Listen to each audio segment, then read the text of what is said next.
Kenal ke ini pokok apa? Okey, tengok daunnya hijau, ada yang warna purple. Kalau pucuk dia kelihatan berwarna purple. Okey. So ini adalah pokok ubi keledek. Okey, sweet potatoes.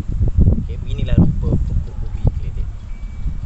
Okey, sebenarnya untuk apa saya buat kat sini ni? Okey, disebabkan oleh tajuk kita adalah tajuk fotosintesis. Okey, jadi kita nak tengok kehijauan daun ini datangnya daripada pigmen klorofil. Dan cuaca hari ini sangat baik. Jadi mungkin dia punya kadar fotosintesis agak tinggi. Okey, sebab kelihatan daun-daunnya hijau dan juga menarik. Okey, kelihatan segar. Okey, cukup nutrien. Okey, jadi untuk episod kali ni, for this videos, I will explain to you about the reaction in photosynthesis, which is light dependent reaction and light independent reaction, and also the factors, the environmental factors that affect the rate of photosynthesis. So let's go to my class. Jom kita masuk ke kelas saya. Assalamualaikum warahmatullahi wabarakatuh. Saya Cikgu Fazli Biosensei. Jangan lupa subscribe channel saya.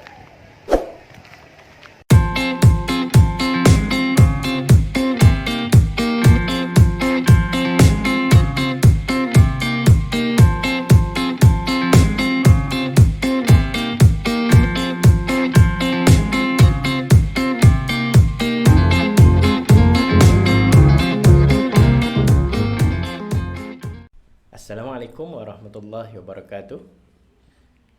Okey, bagaimana dengan video intro saya tadi? Boleh dapat tangkap apa yang saya akan terangkan dalam video kali ini. Jadi untuk video kali ini saya akan terangkan tentang proses fotosintesis, di mana fotosintesis boleh dibahagikan kepada dua peringkat. The process of photosynthesis can be divided into two stages. The first one is light dependent reaction, and number two is light independent reaction. Okey, iaitu tindak balas bersandarkan cahaya dan juga tindak balas tidak bersandarkan cahaya. Serta dalam video ini juga saya akan terangkan faktor-faktor yang mempengaruhi kadar proses photosynthesis, the environmental factors that affect the rate of photosynthesis. Okay, so welcome back to my class. So this is the lesson number 9 for biology form 5 KSSM. Okay, in this lesson we are still learning in chapter 2, which is leaf structure and function, and still in the subtopic 2.4, the main organ for photosynthesis. As I mentioned in a previous video, for this subtopic I will divide it into two videos. So this video will focus on the process of photosynthesis and the factors that affect the rate of photosynthesis. Okay, for this subtopic we have 5 learning standards to be achieved. Okay, the first one is to relate light dependent and light independent reaction in photosynthesis. Kita nak hubung kaitkan antara tindak balas bersandarkan cahaya dan juga tindak balas tidak bersandarkan cahaya dalam proses photosynthesis. Okay, number 2 is to write a chemical equation to represent the process of photosynthesis.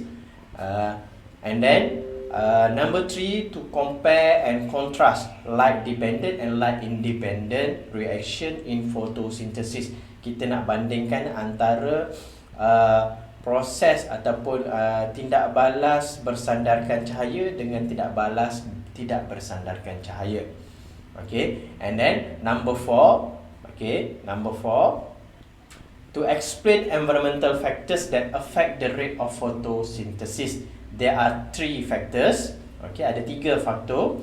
The first one is light intensity, number two is temperature, and number three is concentration of carbon dioxide.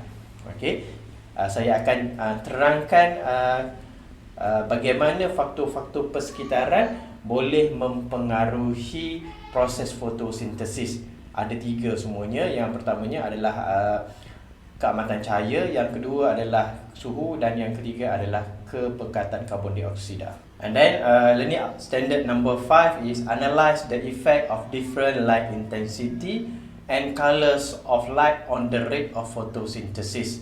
Kita nak menganalisa kesan keamatan cahaya yang berbeza dan juga warna yang berbeza, warna cahaya yang berbeza ke atas kadar tindak balas fotosintesis. Okay, now I will explain about light dependent, and light independent reaction in photosynthesis. Okay, sekarang saya akan jelaskan tentang tindak balas bersandarkan cahaya dan juga tindak balas tidak bersandarkan cahaya dalam proses fotosintesis. Proses fotosintesis boleh dibahagikan kepada dua tindak balas utama. Okay, the process of photosynthesis can be divided into two main reaction, which is light dependent reaction and light independent reaction. Okay, tindak balas bersandarkan cahaya dan juga tindak balas tidak bersandarkan cahaya. Apakah yang dikatakan sebagai tindak balas bersandarkan cahaya? What is mean by a light dependent reaction? Light dependent reaction occurs during the day when the light is available. And then this reaction occurs inside the thylakoid. Tindak balas cahaya ni berlaku apabila waktu siang dan mempunyai sumber cahaya, di mana ianya berlaku di dalam thylakoid. How this process happen? The first one, the photosynthetic pigments in the surface of the thylakoid, okay, on the surface of thylakoid will absorb light energy, and then the light energy from the sunlight or from the light source will excite the electron in the chlorophyll pigments to a higher level. Bila ada sumber cahaya, klorofil akan menyerap cahaya, tenaga cahaya, dan menggunakan tenaga cahaya tersebut untuk mengujakan elektron.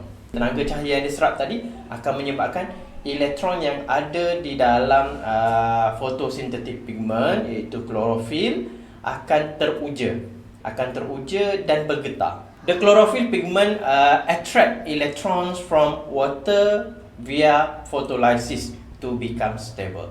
Jadi dalam masa yang sama, tenaga cahaya yang diserap oleh klorofil tadi akan digunakan untuk menguraikan molekul air melalui proses fotolisis.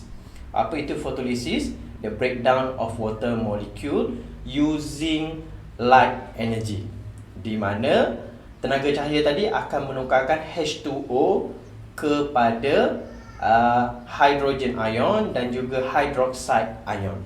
So hydroxide ion OH negative, and then hydrogen ion H plus. Okay, ada proton, lebih proton. OH ada elektron. Disebabkan oleh klorofil tadi, elektron dia dah meninggalkan klorofil, jadi menyebabkan klorofil tadi kekurangan elektron, iaitu bercharge positif. Jadi untuk menstabilkan dia, klorofil tadi akan mengambil elektron daripada ion hydroxide.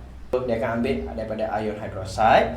And then photolysis is a process of whereby water molecules are broken down to form hydrogen ion and hydroxide ion in the presence of light energy and chloroplast. Okay, hydroxide ion will lose electron and form oxygen and water molecules. Jadi bila elektron yang ada pada hydroxyl ion tadi diambil oleh klorofil, maka OH tadi akan bergabung sesama sendiri dan membentuk molekul oksigen dan juga air. oxygen and water molecules. What will happen? The excited electron from the chloroplast go through a series of electron carriers. The energy from the electron is used to generate energy in form of ATP. Jadi elektron yang terbebas daripada chloroplast tadi, okey, akan melalui satu siri pengangkutan elektron. Jadi hasil daripada pengangkutan elektron tadi akan membebaskan tenaga dalam bentuk kimia dan disimpan dalam bentuk tenaga ATP, adenosine triphosphate. These electron are accepted in the last electron acceptor, which is NADP+. Jadi di peringkat akhir siri pengangkutan tadi, elektron tadi akan diambil, akan diterima oleh penerima elektron yang dinamakan sebagai NADP+. So NADP+ ni dia sebab dia plus, maksudnya dia ada proton, dia kekurangan elektron. So dia akan ambil elektron yang terbebas tadi. NADP+ tadi that contain with H+. So dia akan bergabung dengan hydrogen, ion yang terhasil dalam proses photolysis of water, dan akhirnya dia akan membentuk satu molekul yang baru, iaitu NADPH, which is NADPH ini adalah reducing agent that will be used in the light independent reaction. Kalau tak faham penjelasan saya ini, untuk next slide nanti saya akan tunjukkan penjelasan yang lebih ringkas. Ini gambar rajah yang saya simplifykan daripada rajah yang pertama tadi. Daripada gambar yang sebelumnya, kita tengok nombor satu persatu. Okey, yang pertama, apa yang berlaku? The light dependent reaction berlaku bila ada light source, sama ada matahari, lampu ataupun apa-apa sumber cahaya. So cahaya tadi akan diserap oleh klorofil yang ada di dalam tilakoid. Itu yang pertama. Tenaga cahaya ni ada dua fungsi dia, peranan dia dalam proses fotosintesis. Yang pertama, tenaga cahaya tadi akan mengujakan elektron yang berada di dalam klorofil, menyebabkan elektron tadi meninggalkan klorofil dan menyebabkan klorofil menjadi charge positif sebab dia ada extra proton. Elektron tadi terbebas. Yang ketiga, tenaga cahaya yang diperolehi juga digunakan untuk menjalankan proses fotolisis air, photolysis of water. What is photolysis of water? Photolysis bermaksud foto cahaya, lysis adalah pecah. Maksudnya kalau photolysis of water means the water is broken down by using light energy.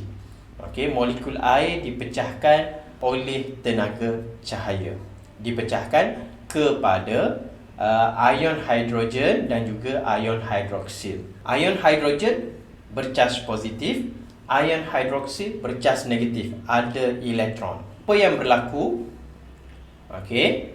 So apa yang berlaku? Elektron yang ada dalam molekul hidroksil tadi akan diambil oleh kloroplast. Akan diambil oleh kloroplast untuk menjadikan kloroplast tadi stabil semula. Sebab tadi dia kekurangan elektron, sebab elektron dia lari.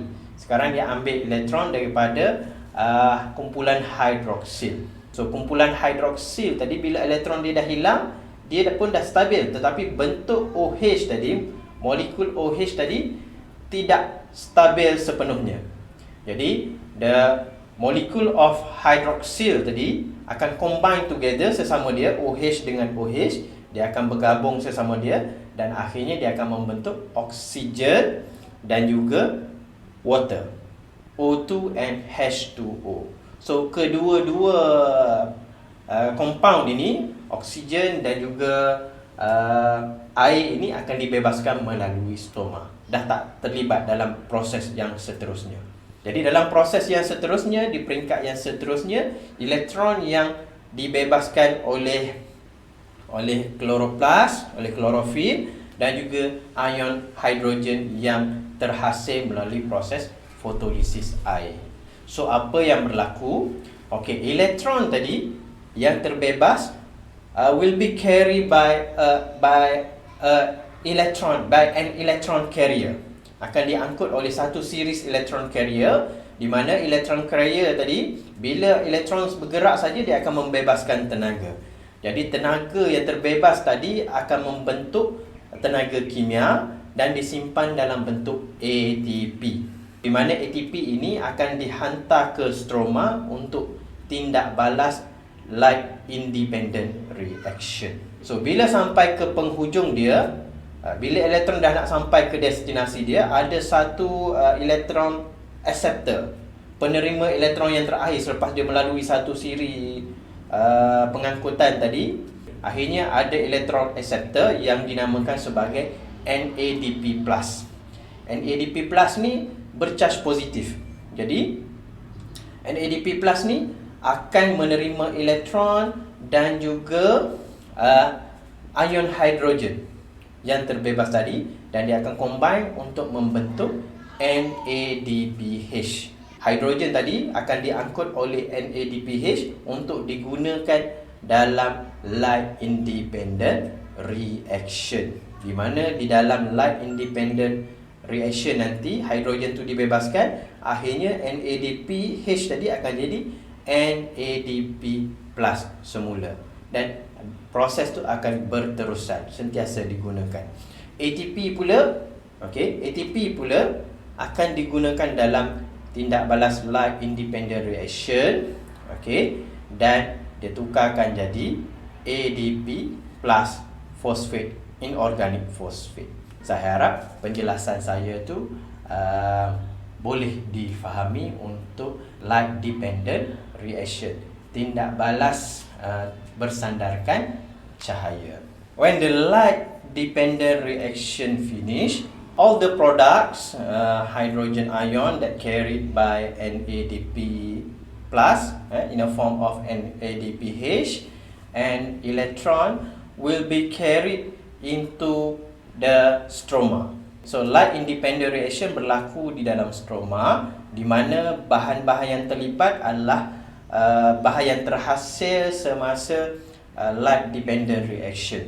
And then the 5 carbon organic compounds feed carbon dioxide gases to form 6 carbon organic compound. Jadi di peringkat ini, sebatian organik 5 karbon akan diikat oleh karbon dioksida melalui proses penurunan, untuk membentuk sebatian organik 6 karbon.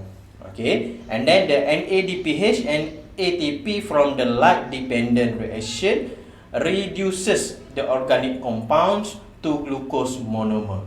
Jadi apabila 5 sebatian organik 5 karbon, dia mengikat dengan karbon dioksida dalam light independent reaction untuk menjadi 6 karbon, maka NADPH dan juga ATP daripada tindak balas bersandarkan cahaya digunakan untuk menurunkan bahan kimia organik tadi kepada glukosa. And then glucose monomer condensate to form starch molecule. Jadi glukos tadi akan terkondensasi untuk membentuk molekul kanji. And then the starch granule are stored in the stroma of chloroplast. Jadi setelah glukosa terhasil, glukosa akan terkondensasi dan membentuk molekul-molekul ataupun molekul-molekul kanji. Jadi molekul-molekul kanji ini akan disimpan dalam bentuk granul di dalam chloroplast. So this is the overall chemical reaction for photosynthesis by combining light dependent reaction and light independent reaction.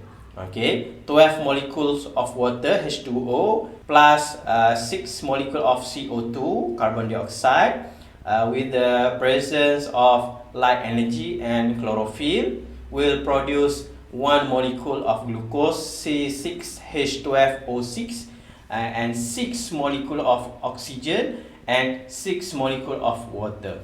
Ini tindak balas keseluruhan proses fotosintesis. Ini adalah kita punya learning standard yang ketiga tadi. Now we want to make a comparison between light dependent reaction and light independent reaction in photosynthesis. Kita nak bandingkan, iaitu kita nak cari persamaan dan juga perbezaan antara tindak balas bersandarkan cahaya dan juga tindak balas tidak bersandarkan cahaya di dalam fotosintesis. Comparison yang kita nak buat adalah persamaan, terdapat dua persamaan. There are two similarities of light dependent reaction and light independent reaction. The first similarity is both process take place in chloroplast. Dua-dua proses berlaku di dalam chloroplast. Number two, the second similarity is both process catalyzed by enzyme. And then for differences, we have 4 aspect to be differentiate. Kita ada 4 aspek yang kita boleh buat perbezaan. The first one is the site of the reaction, tempat berlakunya reaction tersebut.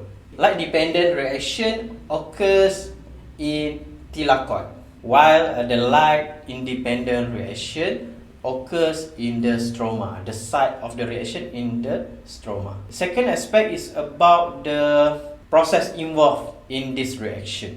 Light dependent reaction involve photolysis of water, the breakdown of water molecule using light energy. And then in light independent reaction involve reduction of carbon dioxide. Berlakunya proses penurunan karbon dioksida untuk membentuk glukosa. Third aspect is about the reaction of substances. In light dependent reaction, the substance used in this reaction is water molecules, and then the product is oxygen and water molecules. The product produced by this reaction are water molecules and oxygen molecules. But for light independent reaction, the substance that involved in this reaction is carbon dioxide, and then the product is glucose. Jadi kita bandingkan bahan mentah dia dan juga produk dia. And then the last aspect is about ATP.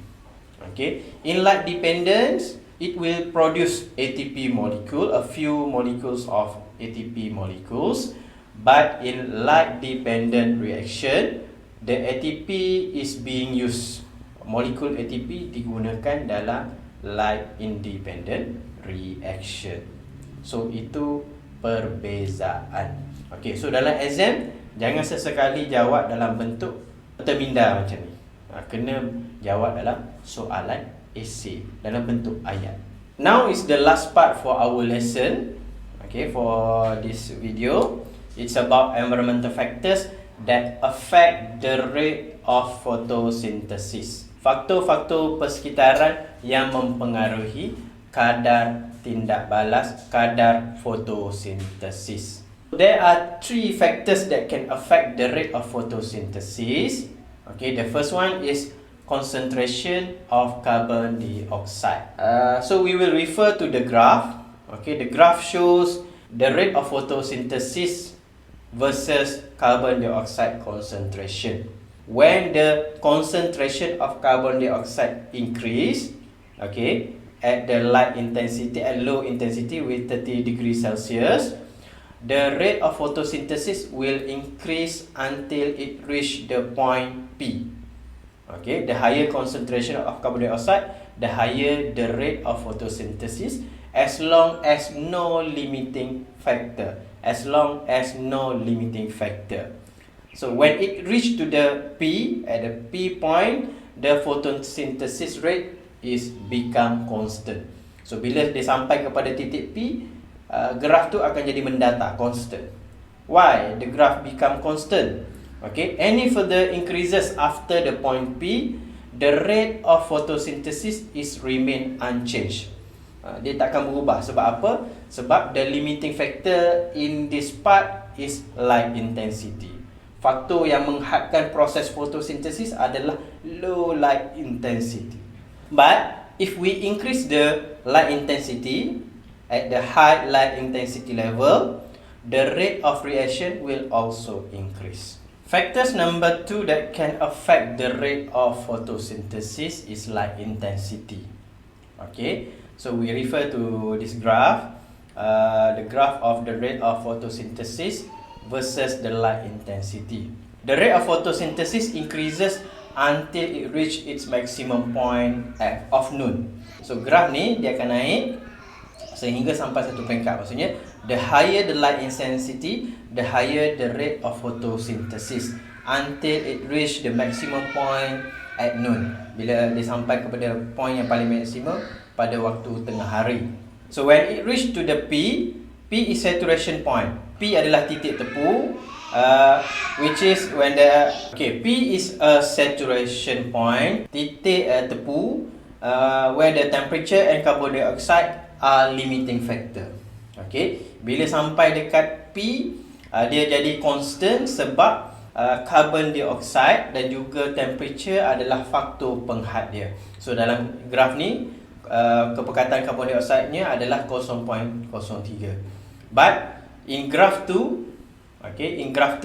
when the concentration of carbon dioxide increases into 0.13, the rate of photosynthesis will increase. But when it reach to the P level, the rate of photosynthesis will remain unchanged, constant sahaja sebab dia dah capai tahap maksimum untuk kepekatan karbon dioksida 0.13%. Jadi kalau kita nak tingkatkan lagi kadar fotosintesis, kena tambah lagi dia punya kepekatan karbon dioksida. The third factor is temperature. Faktor yang ketiga adalah temperature. The reaction in photosynthesis is catalyzed by enzyme. So the changes in surrounding temperature will affect the enzyme activity and the rate of photosynthesis. Jadi tindak balas dalam fotosintesis ini dimangkinkan oleh enzim dan sebarang perubahan suhu akan mempengaruhi tindak balas enzim dan juga kadar fotosintesis. That's why graf dia tak sama dengan light intensity dan juga concentration of carbon dioxide. Graf dia bentuk loceng. Seperti yang kamu belajar dalam tajuk enzim dulu. The optimal temperature of a plant is different in different species, but generally in between 25 degrees Celsius to 30 degrees Celsius. So we can see in the graph when the temperature increase, the rate of photosynthesis increase until it reach the optimum temperature in the range of 25 degrees Celsius and 35 degrees Celsius and 30 degrees Celsius. So dia paling tinggi graf dia. And then over than 30 degrees Celsius at very high temperature, it will denature the enzyme that make the photosynthesis stop. Jadi bila suhu tu dah makin meningkat 35 pergi ke 40, all the enzyme inside the chloroplast yang ada dalam chloroplast akan denature, akan rosak. Jadi proses photosynthesis akan terhenti. That's why after 40 degrees Celsius, no rate of reaction sebab enzim semua dah rosak. So the last learning standard for this topic is about the effect of different light intensity and light colors on the rate of photosynthesis. Kesan keamatan cahaya yang berbeza dan juga warna cahaya yang berbeza terhadap kadar fotosintesis. Jadi bagaimana keamatan cahaya yang berbeza dan juga warna cahaya yang berbeza ini boleh mempengaruhi kadar fotosintesis. Chloroplast contain pigments that absorb light energy as a source of energy for photosynthesis. And then inside the chloroplast there are numbers of different photosynthetic pigments that absorb different colors of light. Chloroplast mengandungi pigmen yang menyerap tenaga cahaya yang akan digunakan dalam fotosintesis. Dan di dalamnya terdapat pelbagai pigmen fotosintetik yang menyerap pelbagai warna cahaya. Sebab di dalam cahaya putih ni, visible light ni, dia ada spectrum of light, spektrum cahaya, di mana cahaya tu akan ada 7 jenis cahaya apabila ianya dibiaskan. And then the rate of photosynthesis is the highest in the red and blue light. Kadar fotosintesis paling tinggi dalam cahaya yang berwarna merah dan juga cahaya yang berwarna biru. Chlorophyll absorb all the red light. Jadi klorofil berfungsi untuk menyerap semua cahaya berwarna merah, and then the pigment carotenoid pigment absorb all the blue light that transfer to the chlorophyll. Carotenoid pula dia akan serap cahaya berwarna biru, kemudian dia akan transfer kepada chlorophyll juga. Okey, kalau kita tengok kepada absorption spectra of pigment, okey, kat situ ada different light colors daripada biru, hijau, kuning, jingga, merah, ungu dan sebagainya tu. Kat situ juga ada graf yang menunjukkan kadar penyerapan klorofil dan juga beta carotene, iaitu carotenoid lah. Okey, so kita akan tengok dua saja kat situ, iaitu klorofil menyerap semua cahaya yang berwarna merah. So bahagian warna merah tu ada dua gelombang kan, ada dua graf. So kedua-duanya adalah daripada klorofil, dia menyerap semua cahaya warna merah. Manakala dekat cahaya yang berwarna biru, semua cahaya yang berwarna biru tu diserap oleh beta carotene. Jadi warna biru dan juga warna merah adalah yang paling bagus untuk fotosintesis. Jadi warna dan juga panjang gelombang ataupun keamatan cahaya akan mempengaruhi kadar fotosintesis. Maksudnya kalau cahaya tu ada warna, itulah kesannya, keamatan cahaya yang tinggi tadi akan mempengaruhi kadar fotosintesis. Dalam masa yang sama juga, warna cahaya juga mempengaruhi kadar fotosintesis.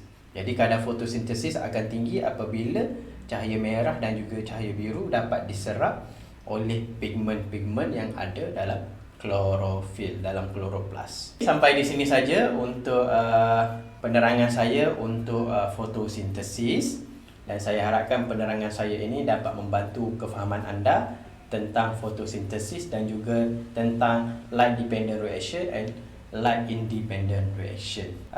Selamat mengulang kaji dan sehingga bertemu lagi. Assalamualaikum warahmatullahi wabarakatuh. Okay, bye-bye.